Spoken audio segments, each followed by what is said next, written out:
Feira da Agricultura e Familiar, Sítio Panati, Marcelino Vieira.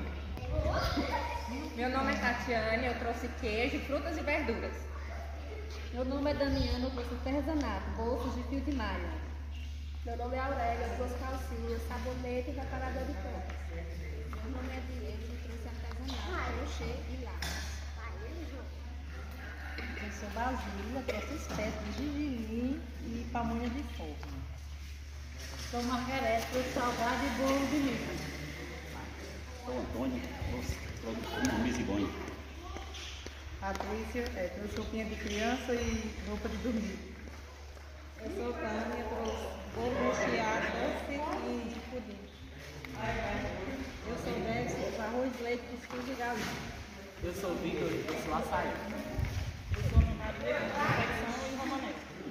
Eu sou cearense, vim do Ceará para o meu apresentar.